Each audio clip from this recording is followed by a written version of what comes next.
Yang ke-23, pasal ke-23. Ahli surga melihat Allah yang maha suci dan maha pemurah. Surah nomor 75 ya. Ayat 22 sampai ayat 23. Tapi seperti biasa saya akan bacakan dari awal surah. Karena ini hampir kita bahas, sebenarnya bisa saya bahasakan mereview apa yang sudah kita pelajari.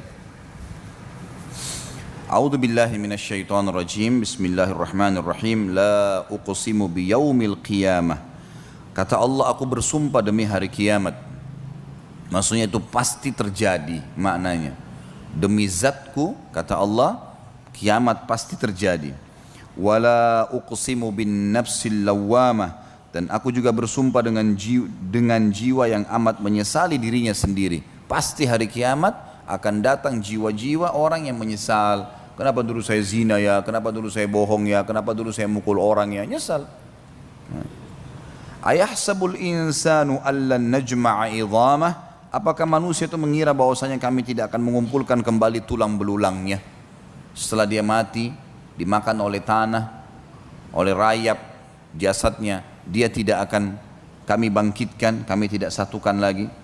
Bala qadirina ala an nusawwiya bananah, pastikan sebenarnya kami sangat berkuasa menyusun kembali jari jemarinya dengan sempurna. Seketika pada hari kiamat nanti Allah akan bangkitkan, sebagaimana sudah pernah kita jelaskan hadisnya itu. Allah akan turunkan hujan, kata Nabi SAW, yang akan menimpa tulang ekor kalian dan kalian akan tumbuh seperti tumbuhnya pohon dengan sangat cepat, tiba-tiba jadi besar, utuh semuanya. Bal yuridul insanu liyafjura amamah, bahkan manusia itu hendak berbuat maksiat terus menerus, padahal dia sudah diingatkan ayat demi ayat, hadis demi hadis. Para muballigh, para da'i, para ulama terus mengingatkan, sadarlah, janganlah, tinggalkanlah, kerjakanlah, terus diingatkan, tapi tetap tidak mau. Yas'alu ayyana yaumul qiyamah, ia berkata, bilakah hari kiamat itu terjadi? Benar enggak itu terjadi kiamat? Karena ujung-ujungnya begitu sebenarnya. Kenapa enggak sholat? Kenapa enggak puasa? Kenapa enggak tutup aurat? Kenapa enggak gini? Kenapa enggak gitu? Sudahlah, nanti aja. Sama saja bahasa dia sebenarnya menurut Allah Subhanahu wa taala pencipta kita adalah dia sama saja mengatakan kiamat itu benar enggak sih terjadi? Lalu Allah ceritakan masalah kiamat, fa idza bariqal basar, pada saat itu mata akan terbelalak karena ketakutan. Pada saat dibangkitkan baru sadar, semua manusia di hadapan matanya terlihat, gitu kan? Wa khasafal qamar, dan apabila bulan telah hilang cahayanya, semua langit akan menjadi cerah semuanya. Mahsyar akan dihamparkan dan matahari akan sangat dekat, cuma berapa mil sebagaimana sudah pernah kita jelaskan di tanda-tanda atau terjadian kiamat. Wa jumi'asy syamsu wal qamar, dan matahari juga bulan dikumpulkan. Kata sebagian ulama tafsir, dikumpulkan adalah disatukan, bulan dan matahari menjadi satu, ya. Yaqulul insanu yawma idzin ainal mafar, pada hari itulah baru manusia berkata, kemana tempat berlari ini? Mau lari kemana? Mahsyar sebuah lapangan yang sangat luas, kata Nabi SAW, berpasir putih, dan semua manusia dibangkitkan berada di belakang nabinya. Kalla la wazar, sekali-kali tidak ada tempat untuk berlindung pada saat itu. Ila rabbika yawma idzinil mustaqar, hanya kepada Tuhan kalianlah pada saat itu tempat untuk kembali, nggak ada lagi sudah. Ya, sebagaimana sudah kita jelaskan banyak ayat Al-Quran masalah kiamat, langit akan terbelah, kemudian malaikat-malaikat akan memenuhi langit, bagaimana mereka menggiring dan mengawasi manusia pada saat itu dengan jumlah yang sangat banyak. Yunabba'ul insanu yawma idzin bima qaddama wa akhar, pada hari itulah manusia akan diberitahukan apa yang pernah dia kerjakan yang lalu dan apa yang telah dia lalaikan. Balil insanu ala nafsihi basirah, manusia itu menjadi saksi atas dirinya sendiri. Walau alqa ma'adzirah, meskipun dia mengemukakan alasan-alasannya. Ada sebuah hadis dia disebutkan, kalau ada orang nanti datang hari kiamat diberikan kesaksian, ini loh buku amalmu, saya nggak percaya. Ini malaikat yang menyaksikan, saya nggak percaya. Ini tembok, tanah, udara, segala, saya nggak percaya. Siapa yang kau percaya? Diri saya sendiri, ya Allah. Allah kunci Mulutnya lalu Allah buat semuanya bicara. Matanya bilang iya saya melihat, telinganya bilang iya saya mendengar, tangannya bilang iya saya menjamah, kemaluannya bilang iya saya menyentuh, kakinya mengatakan iya saya melangkah, semuanya. Setelah itu baru dia mengatakan, dalam Al-Quran diceritakan, A'udzubillahi minasyaitonirrajim, lima syahidtum alaina. Kenapa kalian ini menjadi saksi buat diri sendiri? Apa jawaban anggota tubuhnya? Antakanallahu alladhi antaka kulla syai'. Allah lah yang telah membuat kami berbicara, yang membuat segala hatunya bisa berbicara. Jadi jangan bodoh teman-teman sekalian, jangan kita selalu bodoh menganggap kalau mata kita lihat haram, oh berarti saya tidak ada yang tahu, cuma saya sendiri. Nah, gimana cara? Mata itu fasilitas yang Allah kasih, ya kan? Telinga itu fasilitas yang Allah kasih, dan dia sebenarnya kalau bukan karena Allah sudah tundukkan dan dia bisa bicara, dia akan menghardik kita. Gitu. Kau salah gunakan saya nih, kau akan membuat saya disiksa nanti oleh Allah. Sama dengan sebagian ulama mengatakan makanan dan minuman kalau bisa berbicara, maka dia akan mengatakan kalau orang mukmin, saya berterima kasih, saya bersyukur sama Allah karena saya menjadi bagian dari tubuhmu. Dan kalau dia orang kafir atau fasik, karena sudah terlanjur Allah tundukkan makanan dan minuman itu buat kita, akan berkata, kalau bukan karena takdirnya Allah, saya enggak sudi menjadi bagian tubuhmu. Jangan konyol teman-teman sekalian. Semua anggota tubuh ini tidak ada andil kita sedikit pun di sepotong kulit kita. Di satu lembar bulu alis kita, apa andil kita di situ? Ada sesuatu di gigi kita, kita cuma tahu pakai sebagai fasilitas. Bagaimana kita tidak sadari kalau ini ada pemiliknya? Hah? Apa andilnya Bapak Ibu sekalian di bulu mata kita satu lembar, di satu lembar rambut kita? Gak ada sama sekali. Kita sama sekali gak ada. Orang cuma pakai fasilitas, seperti mobil sudah siap tinggal starter jalan. Bagaimana kita nggak menyadari kalau itu ada pemiliknya? Allah subhanahu wa ta'ala akan memang diminta pertanggungjawaban. Gunakan pada yang diinginkan oleh sang pencipta Allah, maka akan aman. Lanjutannya, la tuharrik bihi lisanaka lita'jala bih. Janganlah kamu menggerakkan lidahmu untuk membaca Al-Quran karena hendak cepat-cepat menguasainya. Jadi kalau kamu baca Al-Quran, pelajari dalam majelis ilmu, jangan buru-buru selesai. Renungin supaya jadi panduan hidup, difahami. Itu kata Allah.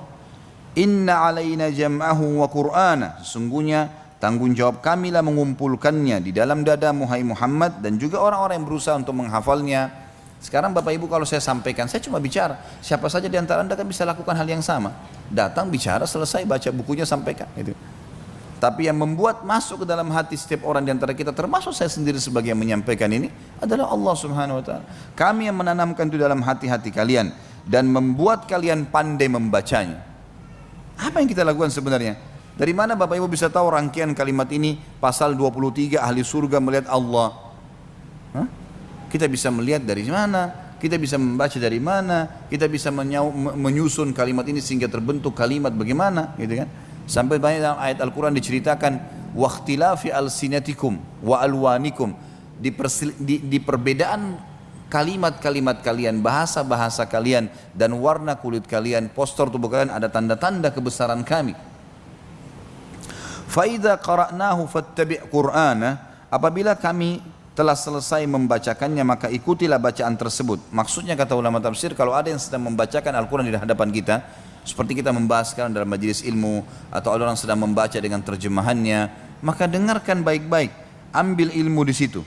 Thumma inna alaina bayana. Kemudian nanti kami menjadi tanggung jawab kami penjelasannya. Kami akan jelaskan itu. Kamu nggak usah khawatir, tinggal belajar, akan sampai nanti pemahamannya ke dalam hatimu. Mudah. Kalla bal tuhibbunal ajila. Tapi sayangnya kalian selalu lebih mencintai dunia. Wa tadharunal akhirah. Dan kalian meninggalkan kehidupan akhirat yang abadi dan kekal. Ujuhun yawma idzin nadhirah. Wajah-wajah orang mukmin pada hari itu berseri-seri, gembira, karena hanya patuh saja, hanya beribadah dengan kenikmatannya. Orang beriman juga pakai mobil, alhamdulillah. Orang beriman juga punya rumah, orang beriman juga makan dan minum, orang beriman juga istirahat. Kalau orang beriman itu susah semuanya, itu mungkin lain. Enak kok, nikmat. Ila rabbiha nadhirah. Kepada Tuhannya lah mereka akan melihat nanti. Dan ini saksi bahasan kita sebenarnya, ayat 23, 24, 22 sampai 23 dalam buku kita ini. Artinya salah satu fasilitas di surga nanti adalah kita melihat wajahnya Allah yang mulia. Ujuhun yawma idzin basirah. Dan wajah-wajah orang kafir, orang fasik pada hari itu muram, gelap, ketakutan. Tadhunnu an yuf'ala biha faqirah. Mereka yakin bahwasanya mereka akan ditimpahkan malapetaka yang amat dahsyat. Karena mereka sudah saksikan orang teriak, orang dilemparkan ke api neraka, gemuruh api neraka yang sangat besar. Sebagaimana sudah kita jelaskan semua di bab masalah neraka, masalah itu. Kalla idza balakatit taraqi. Sekali-kali jangan apabila nafas seseorang, jangan tunggu maksudnya. Sekali-kali jangan kalian tunggu pada saat nafas seseorang telah mendesak sampai ke kerongkongan. Kalau sudah mati, malaikat maut sudah datang lagi proses penarikan, baru mau nyesal. Saya sudah bilang fakta depan mata pasti mati. Dan orang teman-teman sekalian tidak tunggu ruangan ICU baru mati. Ya? Coba di sini yang sudah tahu rumah sakit atau mungkin ada teman-teman kita dokter, berapa ruangan ICU di rumah sakit? 2, 3? Ada rumah sakit punya 10 ruangan ICU? Kenapa jumlahnya sedikit? Berarti orang yang masuk ICU sedikit. Lebih banyak orang yang di luar rumah sakit kan? Jadi jangan mengkhayal nanti saya masuk ICU baru mati. Enggak.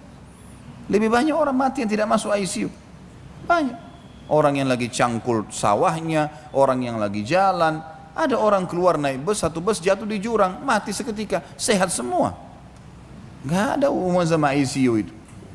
Jadi nanti berpikir, oh kalau ada kerabatnya masuk rumah sakit, lagi jenguk orang sakit, oh nanti kalau saya seperti ini baru saya mati. Enggak. Bisa saja kita lebih dulu mati daripada orang yang di ICU itu. Jangan terlalu banyak mengkhayal nih. Coba menutup mata kita dan hati kita dari realita lapangan. Ini nggak bisa ini. Jangan bohongi diri sendiri. Itu upaya syaitan mengelabui kita. Fakta ada Bapak Ibu sekalian. Hati-hati. Kata Allah SWT, kalla idza balagatit taraqiyah. Jangan sampai tunggu kalau kerongkongan sudah terdesak dengan nafas, ditarik ruhnya. Wa qila marraq, dan dikatakan kepadanya siapa yang dapat menyembuhkanmu? Ada yang bisa tolong kau sekarang? Malaikat akan bilang sama dia. Ya. Wa dhanna annahu al-firaq, dan dia yakin pada saat itu dia akan berpisah dengan dunia. Dia sudah tahu dia akan mati. Wal taffatis saqu bis-saq, dan akan bertaut betis kiri dan betis kanan. Kata sebagian ulama tafsir dimaksud adalah kalau malaikat maut sudah mencabut ruh karena tegangnya dia, maka kedua betisnya akan menjadi tegang, ya, mengeras.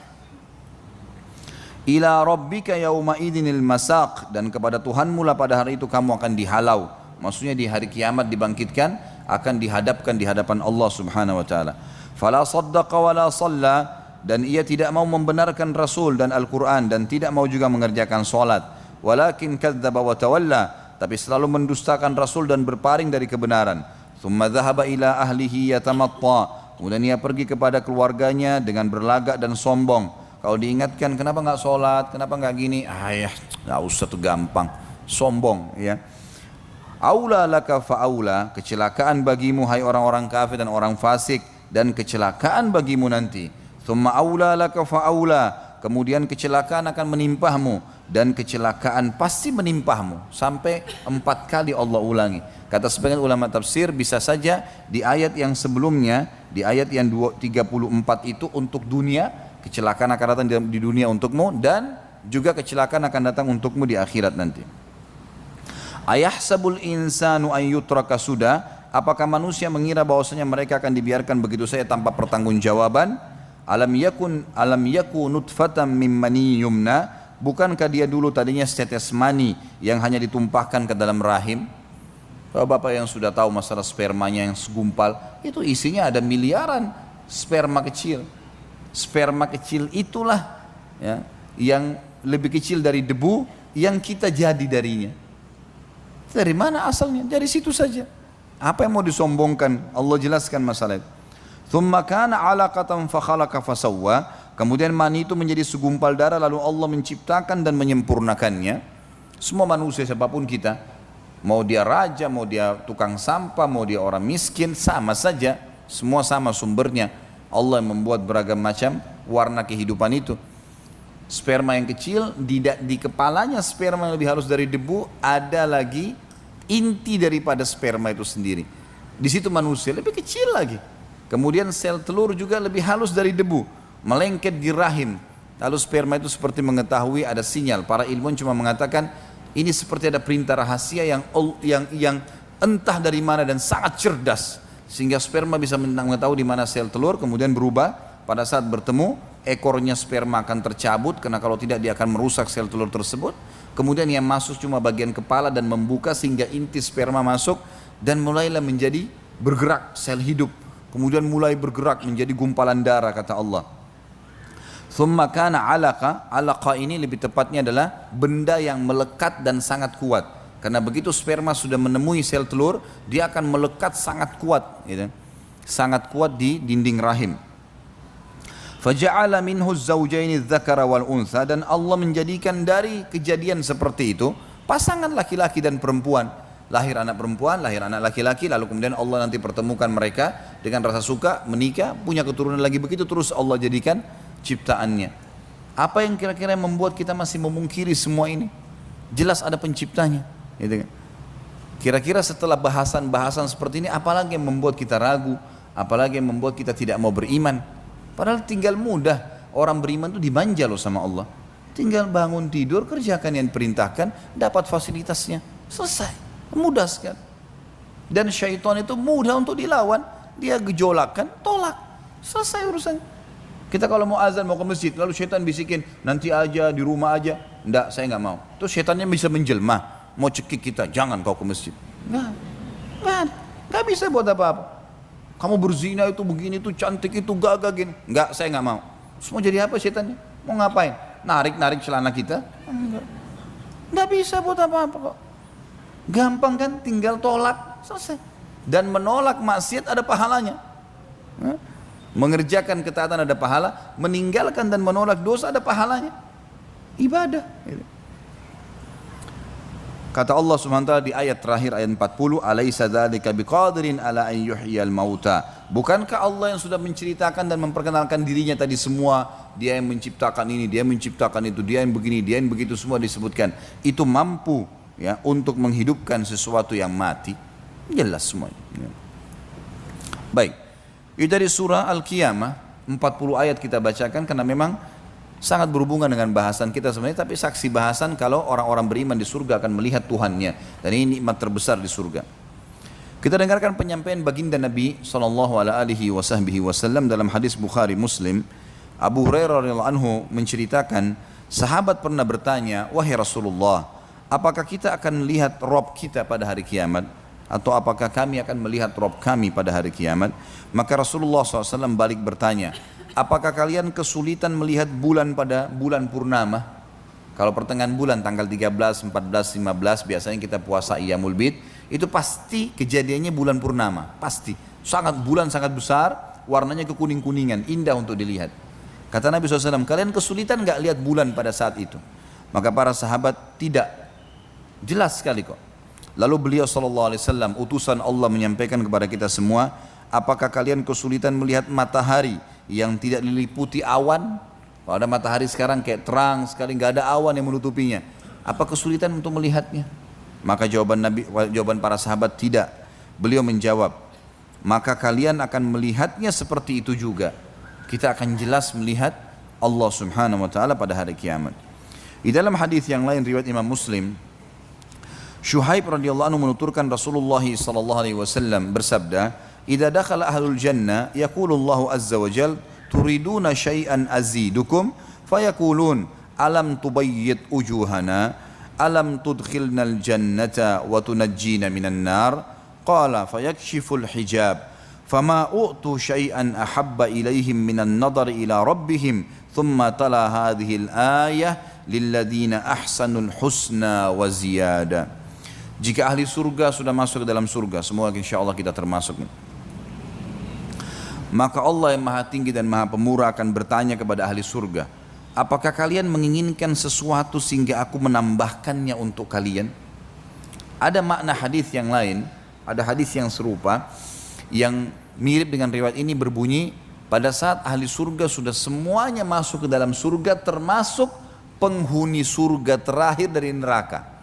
Jadi akan ada orang-orang mukmin namanya usatul mukminin, orang mukmin yang bermaksiat tapi tidak sempat taubat, timbangan amalnya nanti hari kiamat dosanya lebih berat, maka dia masuk ke neraka dulu disiksa, gitu kan? Nah orang-orang seperti ini nanti akan dikeluarkan semua. Kalau sudah keluar, ini Allahu alam berapa ribu tahun nih disiksa di neraka, karena dosanya banyak gitu kan. Baik, kalau semuanya sudah keluar, ahli neraka, ahli surga pun dari neraka sudah keluar semuanya, di neraka tinggal orang yang kekal, orang munafik, orang musyrik, orang kafir. Tiga ini pasti kekal di dalamnya. Baik, mereka sudah keluar semua, maka Allah yang maha tinggi dan maha pura mengumpulkan ahli surga lalu bertanya, apakah kalian sudah puas dengan apa yang aku berikan? Kata para ahli surga, ya Allah, nikmat apa lagi yang kami inginkan setelah engkau menyelamatkan kami dari neraka dan kami masuk ke dalam surga. Ini riwayat lain tentunya ya. Kalau riwayat kita di sini dikatakan, jika ahli surga telah masuk ke dalam surga, bisa masuk semakna dengan hadis tadi yang kedua yang saya sebutkan. Semua ahli surga walaupun yang lewat neraka dulu sudah masuk semuanya ke dalam surga. Maka Allah bertanya kepada mereka semua secara serentak. Makna yang lain yang saya ingin titik beratkan Bapak Ibu sekalian adalah, berarti ahli surga di dalam surga sendiri yang sudah masuk dari awal, ini sudah lama menikmatin fasilitas. Sudah lama. Karena menunggu orang-orang yang masuk ke neraka dulu tadi yang disiksa, kemudian dibersihkan lalu dikeluarkan, baru Allah subhanahu wa ta'ala mengumpulkan. Karena ini nikmat yang puncak yang Allah akan kasih, tapi akan merata, semua penghuni surga akan mendapatkannya, termasuk yang lewat ke neraka dulu gitu kan? Lalu ditanyakan, apakah kalian menginginkan aku menambahkan untuk kalian? Mereka menjawab, bukankah engkau telah memutihkan wajah kami? Dan ini yang disebutkan dalam ayat Al-Quran dan juga hadis Nabi SAW, bahwasanya orang-orang beriman nanti hari kiamat akan diwajahkan, akan diputihkan wajah mereka. Ada hadis yang lain, ada hadis yang berbunyi bahwasanya akan keluar cahaya yang terang dari tempat-tempat uduk umatku, gitu kan? Bukankah engkau telah memutihkan wajah kami? Maknanya mengeluarkan cahaya darinya. Dan bukankah engkau memasukkan kami ke dalam surga? Kami sudah masuk surga, ini nikmat apa lagi? Semuanya abadi, semuanya tidak pernah habis, semuanya kenikmatan. Dan semua sifat buruk seperti jenuh, bosan, dendam, iri, habis semua, nggak ada ini. Jadi sudah diangkat oleh Allah subhanahu wa ta'ala, nggak ada lagi rasa itu. Kemudian Allah yang maha tinggi dan maha pura membuka tirainya, pemisah antara dia dengan hamba-hambanya. Dan kedua riwayat sama ini. Lalu Allah mengangkat hijabnya. Tidaklah mereka diberi sesuatu yang lebih mereka cintai daripada melihat Rob mereka. Maka semuanya mereka melihat Tuhan mereka. Termasuk orang yang sudah sekian lama menikmatin surga ini, juga akhirnya melupakan semua itu. Dayang-dayang, pakaian, makanan, lupa semua.